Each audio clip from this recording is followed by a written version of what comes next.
Welcome to Conversations Live. For more than a decade, we've brought you the best in books, entertainment, and current events. When the movers and shakers of the world have something to say to you, they say it to us first. Now, here's your host, Cyrus Webb. And welcome back, everyone, to Conversations Live. I'm your host, Cyrus Webb. Glad you all could join us once again. Whether you're tuning in on the radio dial, we welcome you all back to our program. Of those tuning in through online affiliates around the world and through our radio family, we're glad to have all of you with us as well. It's hard to believe, but it's been now 2 years since I actually met actor and singer Jason J. Little in person while I was in Los Angeles. He's definitely been busy during that time. He's worked on some great projects, including this year, as he's continued to bring to life Malcolm X in the play The Meeting. We're going to talk to him not only about that project, but also what it's been like for him to do what he loves as an actor and singer, and to be able to share that with all of you. He has some other great projects he's working on, too. We'll talk a little bit about that as well. But, Jason, hello to you, man, and welcome back to the program. Thank you for having me, Cyrus. It's been a minute, man, but it's flying by. I guess because I'm staying busy. Exactly, right. And then, too, we have social media, right? So we've been able to stay connected that way. You know, when you and I met together in Los Angeles, like I said, it's been 2 years. It was 2016 when we sat down there in Los Angeles. You had a film that was in a film festival at that point. Now you're involved, of course, in The Meeting, bringing to life Malcolm X in this play. I mean, what has that been like for you to kind of see the range of projects, Jason, you've been able to do, but also now to be able to bring Malcolm X to life this way? You know, Cyrus, it's been really surreal to come from, like you said, me doing my first project, which was Four-Way Stop, just to see the growth and that somebody can even see me in the role of Malcolm X, because honestly, I had no clue that I can even stretch myself to that point. Because the director name of this project is Joel P. King. And he reached out. He did some things in Atlanta, Georgia, and some things with Omar Gooden. He was in a film with Omar Gooden, Cuban Gooden's brother, and things like that. He came back to St. Louis, was looking for actors to portray Malcolm X and Martin Luther King Jr. And the guy that plays Martin Luther King's name is Zachary Clark. And he said that he already had us in mind for it. So for somebody to, just already have you in their minds, you know what I'm saying, for a role, it just was big already. Not knowing that I can actually pull it off. But I don't know, man. I just want to say, like, I think the spirit just took over for this. And, of course, we did the research for it. Just feel like that it was meant to be, man, But it was great. Yeah, it was great. Yeah. Now, you actually started this, if I remember this correctly, when I first started seeing the post online. Jason, you actually started in this role last year, right? No, actually, this was my first time playing the role. So we did the show back in January. It was the end of January in St. Louis, Missouri. Yeah, in St. Louis, Missouri. And it was everybody loved it. So they brought it back for the Black History Month, which is, necessary.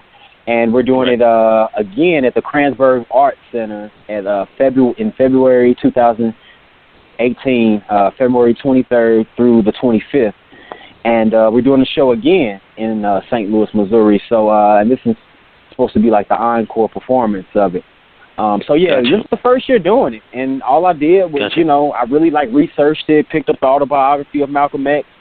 And just crazy, the things that I've been able to, endure. And it actually made me more conscious, too, of what was going on, and everything that he spoke of is really happening today, So it's just been very powerful, man, very powerful. Yeah. I'm going to come back to The Meeting, Jason. I want to go back to the research that you mentioned, though, because I think a lot of times people see people like yourself doing a job, and they say, oh, well, I can do that, or I want to do that. And they don't really realize that it's more than just getting in front of a camera or getting up on stage. There's a lot of research that goes into it. Do you think that research and you're willing to do it, Jason, is one of the reasons why you've been able to have the growth that you've had, but also the range of projects you've been able to have? Well, first off, I think it's very important for anybody that wants to get into acting. You have to forget about who you are. You have to. You have to forget. So by me saying that, I mean I have to forget that I'm Jason Little. When I can do that, it doesn't limit me to just, so every role is not the same. Like, you shouldn't be able to see me inside of a role. I have to forget that I am this so that I can be anybody, so that I can become anybody. So I think that's very important, and not me attaching myself to my personal name so that I can fill the roles of other characters, if that makes sense. So that's one thing that I do. I just altogether just forget who I am, and then I do the research. So I pick up whatever character I'm playing. If I'm playing a real character, a non-fictional character, I pick up an autobiography, or I research them on YouTube and really, get into their life, their personal life. And then, of course, there's the lines, but the lines come because a lot of the things, the way that the writer wrote it, his name was Jeff, forgot his last name, but this guy named Jeff that actually wrote this play. This play's been going on for years now. It first came out in 1989, I believe. Mm-hmm. And so it's been going on for a while. But everything that he had put into play is something that Malcolm X has said before in an interview or I shouldn't call it a sermon, or a speech that he has done. So he just put it into dialogue form. So I think it's very necessary, like I said, forget about yourself and just really, truly become the character. And you'll see it, man. And that's how you can move from one character to the next. For me. Right. Right. Yeah. Right. And is that part of the fun of acting for you, Jason, knowing that you can do that you can give up yourself for a while and be able to be someone else, whether it's a real person or someone who's been created? I think so. I think that is the fun for me to play different characters. And, I feel like it's a sacrifice, too, because sometimes, to be honest to you, that spirit, whatever spirit that you picked up in a role, if you're not careful, it can attach itself to you. I've always played, like, iconic. Well, I ain't going to say iconic. This is the first iconic role.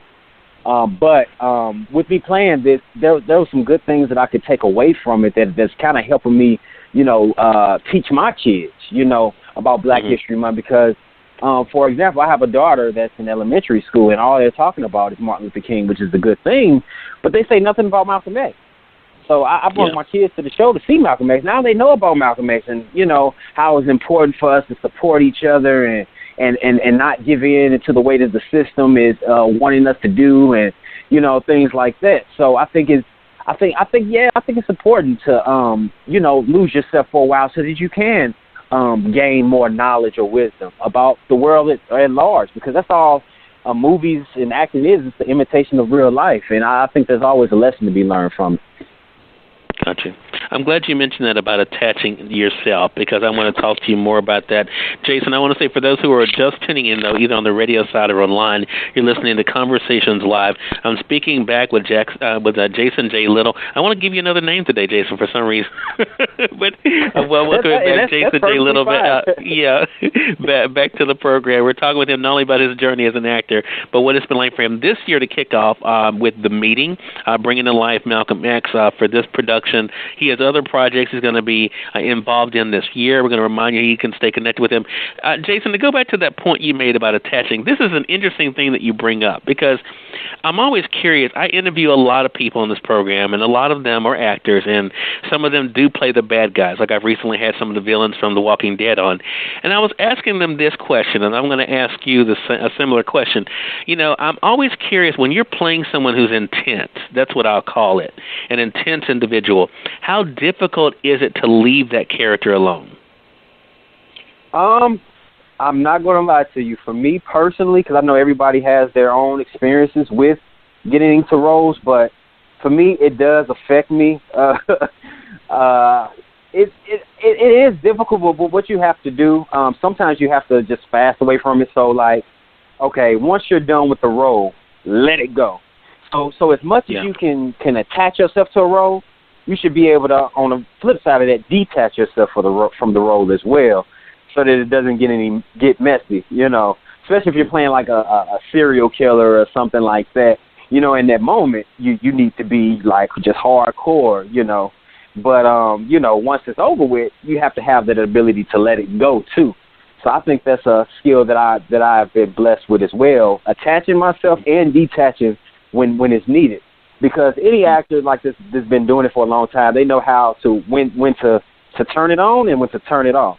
You should be able to, but if anytime it gets real powerful, I mean, like, think about the Batman movie with the Joker. They said, man, that really, the guy that played the Joker, they said this guy was really like into it. He couldn't get out of character, and it ended up causing his death. You know, so this is how powerful this stuff is. People are looking at it like, oh yeah, they just playing, they just acting, but it's another level. I think it's another like spiritual realm in the sense that certain actors go, and that's why their performances be so believable, because they're not acting. They are that spirit who they're portraying. So I say with those intense roles, yes, they affect you just as much as the lighter roles, but you got to know how to let it go when it's time to let it go too, as well. Yeah. Is it even more difficult for you knowing what the outcome is for the character that you're bringing to life? In this case, being able to play a real individual like Malcolm X, knowing the end of his journey, does that make it even more difficult? It does. That is a really good question, because it does, knowing that I'm going to get assassinated. And, Malcolm X, he already knew that he was going to get assassinated. He would get death threats. His wife would get death threats. People, they would threaten to kill his children. So the real being Malcolm X, he knew. So that was something that I can play to it. So for me, in this particular sense, me knowing was actually good, because that added to the realism of how Malcolm X was, because he knew he was going to get killed. So it kind of worked out. Yeah. So, yeah, I would say it is difficult knowing the outcome, but one thing that I do is you have to use your real life experiences. So I just have to put myself in a situation in my mind, okay, because I have a family, I have a wife, I have kids. So Malcolm X had a wife, had kids. Think about if somebody was to burn down my house while my wife and kids was there and I wasn't there, or me having to leave them knowing that we're receiving death threats. So like this role really did, this role affected me in a personal way, because I actually do have kids, and it just brought that much, liveness to the character. So I would say, yeah, it's kind of hard knowing the outcome, but at the same time you can use it. You just have to know, how to use it and when to use it, for what lines, what dialogue, and things like that. Gotcha. Really good point. And I appreciate you sharing that. And again, I think the other side of that is the response. So take us into that aspect. I mean, to come off stage, Jason, what was it like for you to kind of see the response to the meeting so far?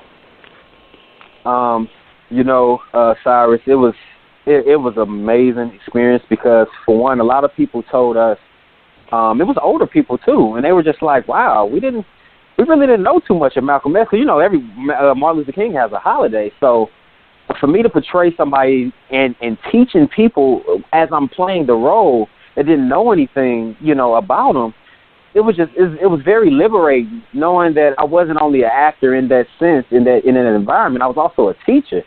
And it was like, it was just like, boom, like, man, I served a purpose right here. I didn't just fulfill my selfish need of wanting to be seen and wanting to be an actor. I actually served a purpose and doing a history lesson live in front of people that knew nothing about Malcolm X. So for that instance, the response for that, man, it was just beautiful, and it amazes me that, people view Malcolm X as a villain, and the way that it was written, it kind of still had him in that light, but he hit a lot of points about, African Americans sticking together. It does a line in there where I have like, no, Martin Luther King, we do not want the same things. You want to integrate the coffee shops. I want us to own it. You know what I'm saying? That line right there is just boom. Like that's what we're going through today. Like we'll go, like, even, with our sisters and stuff, we'll go to a beauty supply store and buy hair from, these different people, but when somebody else in our culture, tries to start something from the ground up, we don't support them in the same light. And we have African American people that own beauty supply stores. Not many of us, but it's some, but we don't support them. So it's just so relevant to today, Cyrus, and it blew my mind, man. It really blew my mind. Yeah. Yeah. Speaking of support, I wasn't going to bring this up, but since you mentioned that, I thought it may be a good thing to mention. There's a lot of hype right now about a certain movie that's out, and rightly so. I have not personally seen it. I know that you have because I saw you posted about it on Facebook. But one thing that I noticed that you shared on your Facebook page, the reason why I bring up Facebook is because there was an individual who I'm sure there must be in the creative community was saying, hey, let's support, local as much as you're supporting this because we're trying to get to that level. Do you think that's one thing people don't always appreciate and understand the importance of? It's great to show support, to projects of people who are established, but don't forget the people right in your own community, regardless of who it might be, who are trying to build something. Exactly. That's just ongoing, Cyrus. It's kind of really hard. So for a lot of people, it's hard for people to, I guess, invest into something that they're unsure about. And whenever somebody says local, when they tag, people as local, they like, okay, well, they haven't made it there, so why should I get this money? I'm not going to get that same product that I would with something already established. So I don't blame people, but at the same time, if we just all knew, like, hey, we're all in this together. The more you strengthen up your community, the locals, and the more we can give back, because the people that become established, I hate to say it, a lot of them they just kind of shake on the whole community, and they just go out to the to where it is, to where Hollywood is, and they forget about the smaller inner city St. Louis, Missouris, or the Mississippis and things like that. Right. The inner towns in those states. So yeah, I think that's an issue that we're gonna always gonna have, just for the simple fact of just I guess fear and people I don't know, I guess just afraid to support something local because they feel like they're not going to get that same product or that same professionalism. And which I said, I really don't like to blame people for that because it's just how we process, Gotcha. So.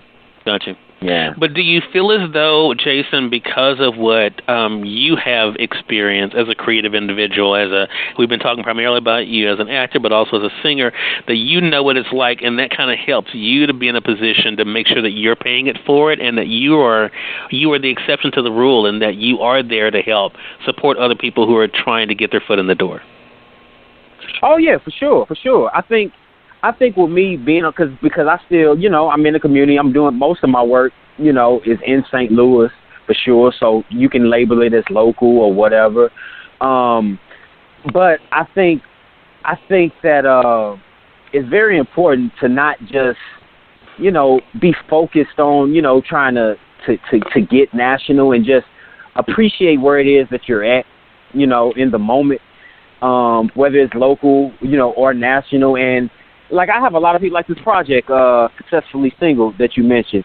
We still on the beginning, process of that. We just filmed a teaser actually right before I got on the phone with you. But I brought in people that, first time acting, and, and they would always reach out to me like, hey man, if you got something going, man, I'd like to get into acting. And I'm thinking, like, even though I know actors, that I work with people that I know that can deliver, but why not? Why not, bring in somebody new that's trying to get their feet wet? Because it's like, okay, if one of us, I feel like if one of us make it or anything, we all make it because we came up together, We're only as strong as the person that's on the side of us. So I have to stay in the community. Even if tomorrow I do become, a big name like Chadwick Boseman or something like that, I have to, because I've been so long here, I have to give back. Right. I have to. And I feel like that's how everybody should be, but, it is how it is, and you can never, like, say what somebody else should do. Only thing that you can do is lead by an example, and once you do get those resources, just do it, not expect nothing in return, just do it, because that's what you put here to do, so yeah. If that answers your question. I know I was kind of going. No, it definitely does, and I'm glad that you mentioned the new project. We talked earlier about the transition, playing different roles. Talk to us about this project and what you're appreciating so much about it, including the cast. Okay, so actually, I'm directing this project, and I'm actually bringing in actors as well. It's a story writer. Her name is Danica Marie. She actually has a really good following on Facebook and stuff. She has some stuff that went viral on World Star. Boyce Watkins was paying her to do some stuff for him and things like that. So like she's kind of known in the social media realm. She reached out to me and to kind of help her formulate a script. She's a great like storyteller, but she never put it in screenwriting form. So I kind of been helping her with that. And so in the process of that, you know, I helped her with the film crew. I brought the film crew and everything. So now we got us a full project because she was wanting to just film it, you know, just herself. And I was like, hey, you know, I got some people. Hey, don't worry about funds or nothing like that. We cool. We can build together and everything like that. So this project is I don't want to give too much away because, like I said, she's a story writer, but it's kind of like she writes in like the Zane Chronicle type of form. You ever read like some of them Zane books? Yep. Like with the kind of sexual stuff, but it's kind of like that. And it's about like a love triangle and kind of how karma, if you play people, karma kind of come back and get you. And it's a real deep and thought-provoking project too that has some, you know, some eye candy in it and things like that. So yeah, and that gives me a chance. I'm directing that project as well, and I get to bring some new people aboard too with it. So yeah, I'm really excited about it. And it lets me, you know, direct. You know, outside of acting, I think I'm playing a role in it as well. But gives me a chance to direct as well. So yeah, it's pretty cool.